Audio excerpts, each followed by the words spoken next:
Hello dear students, आप सभी का बहुत बहुत स्वागत है मेरे यूट्यूब चैनल पर। आज हम लोग यहाँ पे सॉल्व करने वाले हैं, आप लोग देख पा रहे हैं। ठीक है, आज हम सॉल्व करना है केमिस्ट्री का जो हमारा 11th क्लास का क्वार्टरली एग्जाम हुआ था उसके टोटल सॉल्यूशंस और सबसे ऑथेंटिक सॉल्यूशंस हम यहाँ पे देखने वाले हैं। तो एक बार फिर से आपका बहुत बहुत स्वागत है। आइए स्टूडेंट्स, हम आज की इस वीडियो को स्टार्ट करते हैं। सबसे पहले हम यहाँ पे देखेंगे जो सही विकल्प हैं उनमें हमारे सही आंसर क्या होंगे। तो सबसे पहला क्वेश्चन यहाँ से आप लोग देख सकते हो, आपको दिया है कि अणुओं की संख्या सर्वाधिक होती है 2 ग्राम हाइड्रोजन में, 9 ग्राम जल में, 22 ग्राम कार्बन डाइऑक्साइड में, 45 ग्राम ग्लूकोज में। तो प्यारे बच्चों, इसका राइट आंसर हो जाएगा 2 ग्राम हाइड्रोजन। यहाँ से आपको ध्यान रखना है 2 ग्राम हाइड्रोजन जो है इसका वो राइट आंसर हो जाएगा। नेक्स्ट क्वेश्चन की अगर हम बात करेंगे, निम्नलिखित में से मात्रक रहित राशि कौन सी है। हम बात करेंगे यहाँ से मात्रक रहित राशि की। तो यहाँ से ऑप्शन आप देख सकते हो, मोललता, मोलरता, मोलंश और द्रव्यमान प्रतिशत।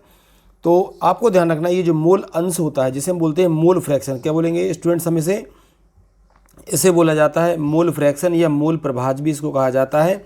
यह मात्रक रहित राशि होती है। हम बात करेंगे नेक्स्ट क्वेश्चन की। जो हमारा अगला क्वेश्चन आप लोग देख पा रहे हैं, समस्थानिक में इनकी संख्या समान होती है। तो समस्थानिक आपको मालूम होना चाहिए पहले। तो समस्थानिक और संभारी की परिभाषा मैंने पहले की वीडियो में आपको करवाई है, तो आप वहाँ जाकर उस वीडियो को देख सकते हैं। तो इसमें आपको ध्यान रखना, राइट आंसर हो जाएगा प्रोटॉन। क्या हो जाएगा? प्रोटॉन। यहाँ से आपको अच्छे से इसको समझना है। समस्थानिक क्या होता है? ऐसे यौगिक होते हैं जिनकी परमाणु संख्या कैसी होती है? समान होती है। परमाणु संख्या क्या होता है कि नाभिक में उपस्थित जो प्रोटॉन की संख्या होती है वही उसकी परमाणु संख्या होती है। तो इसका आंसर हो जाएगा बच्चों यहाँ से प्रोटॉन। नेक्स्ट क्वेश्चन की बात करेंगे, ऐसे तत्व जिनमें इलेक्ट्रॉन क्रमशः 4f कक्षक में प्रवेश करते हैं, कहाँ जाते हैं? 4f। तो आंसर इसका हो जाएगा लेंथेनाइट। यदि 5f होता तो आंसर हो जाता एक्टिनाइट। संक्रमण तत्व क्या होते हैं आप लोग जानते हो, ठीक है। जो डी ब्लॉक होता है, डी ब्लॉक के तत्वों को हम क्या बोलते हैं? डी ब्लॉक के तत्वों को हम संक्रमण तत्व कहते हैं। और हेलोजन की बात करेंगे तो जो 17th ग्रुप होता है, 17वां समूह होता है, उसे हम क्या बोलते हैं? हेलोजन। ओके, नेक्स्ट क्वेश्चन की बात करेंगे। अगला क्वेश्चन है, परमाणु क्रमांक 9, 17, 35, 53 और 85 वाले सभी तत्व क्या होते हैं? तो इसका राइट आंसर प्यारे बच्चों हेलोजन। ये अभी आपको मैंने बताया कि जितने भी 17वें समूह के जो तत्व होते हैं वो सारे हेलोजन कहलाते हैं। हेलोजन इसलिए कहते हैं क्योंकि इनका अर्थ होता है सी साल्ट प्रोड्यूसर, ठीक है, इसलिए इनको क्या कहा जाता है बच्चों? हेलोजन कहा जाता है। नेक्स्ट क्वेश्चन की बात करेंगे हम। तो यहाँ से आप देख पा रहे हैं रेखीय अणु कौन सा है? इसका राइट आंसर हो जाएगा प्यारे बच्चों CO2। सर्वाधिक सहसंयोजी गुण किस में होता है? तो SiCl4 में सर्वाधिक सहसंयोजी गुण पाया जाता है। अब हम बात करेंगे यहाँ से फिल इन द ब्लैंक्स की। तो सबसे पहला जो हमारा फिल इन द ब्लैंक्स दिया हुआ है उसमें आप देख पा रहे हैं 18 मिलीलीटर जल में मोलों की संख्या कितनी है? तो प्यारे बच्चों इसका आंसर हो जाएगा 1। एक कक्षक में अधिकतम कितने इलेक्ट्रॉन? अधिकतम 2 इलेक्ट्रॉन हो सकते हैं एक कक्षक में। आप लोग जानते हो ये कक्षक होता है और इसमें क्लॉकवाइज और एंटी क्लॉकवाइज इलेक्ट्रॉन्स होते हैं। तो एक जो कक्षक होता है उसमें अधिकतम 2 इलेक्ट्रॉन होते हैं। PP अतीय वेपन से हम बात करेंगे तो इसमें आपको ध्यान रखना है प्यारे बच्चों पाई बंध बनता है। CH4 में रासायनिक बंधन कौन सा होता है? तो इसमें आपको ध्यान रखना है सहसंयोजी। कौन सा बनेगा? इसमें आपको ध्यान रखना है प्यारे बच्चों सहसंयोजी, है ना। कौन सा? सहसंयोजी बंध बनता है। आवर्त सारणी में धातु और स्थित है। चलिए, आवर्त सारणी अगर आप बात करेंगे तो यहाँ से आपने ये पूरी आवर्त सारणी देखी। यहाँ से ये आपकी दाई मतलब यहाँ पे P ब्लॉक होता है, इसमें अधातु होती हैं और यहाँ पे होता है S ब्लॉक। तो यहाँ से आपको ध्यान रखना बाईं ओर। क्या हो जाएगा? ये बाईं ओर, ठीक है, left hand side. Next question की बात करेंगे हम यहाँ से।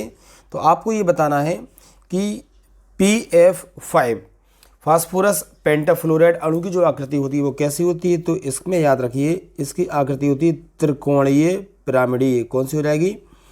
त्रिकोणीय पिरामिडीय।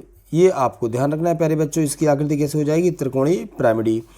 और यहाँ से लास्ट खाली स्थान जो दिया है फिल इन द ब्लैंक्स, किसको रसायन विज्ञान का पिता कहा जाता है? तो इनका आंसर लेवेजियर। याद रखेंगे बच्चों आप, ठीक है। ये जो लेवेजियर हैं इनको रसायन विज्ञान का पिता कहा जाता है, father of the chemistry. Okay, चलिए बढ़ते हैं हम हमारे नेक्स्ट क्वेश्चन की ओर। तो यहाँ से आपको जोड़ियाँ मिलाना है मैच द कॉलम से। हम इन्हें देखते हैं बहुत अच्छे से, केयरफुली आप लोग देखिए। आपको इस वीडियो पर सबसे ऑथेंटिक आंसर मिलेंगे।